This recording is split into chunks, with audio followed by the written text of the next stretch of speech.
It's been over 2 weeks now since those home deliveries were made to remote area cattle stations, and that's happening in the Territory as well as in North Queensland and also North Western Australia and in South Australia. The problem is that many of these families who live, and I mean remotely, they could be 400, 500, 600 kilometres from a main population centre like Alice Springs or Katherine, and the pattern is that they would have their groceries delivered as ordered.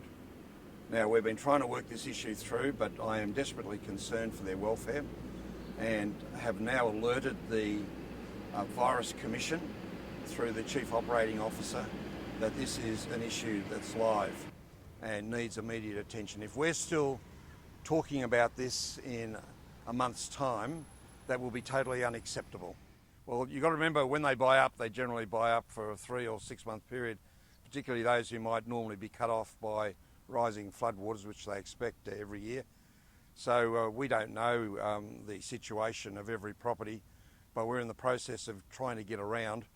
We've got a very good database, and we will make that inquiry of those people. I think there's an unintended consequence here, because many of these properties are either on the other side of one of these communities or in front of them, or in fact they have Indigenous people living all around them.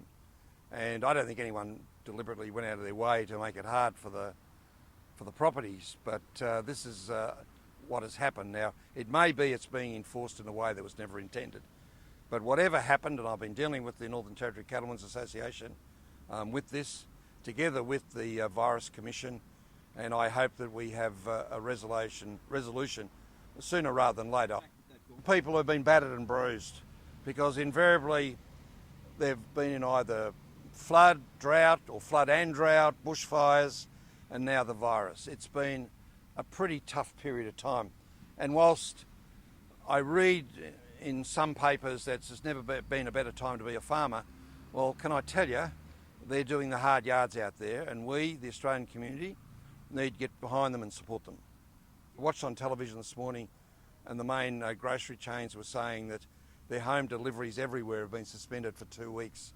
Well, all I can say to them is you need to get your running shoes on. We're not going to abandon these people. Through the agency, we maintain very close contact where we can. We're now restricted. We don't want to be the ones who bring the virus into these remote communities, so we're doing a lot through social media and electronically, but it's not the same as face-to-face engagement. I'm pleased to be able to say that in the flood zone, I don't believe that we've had a single suicide, but when it comes to drought, there have been far too many.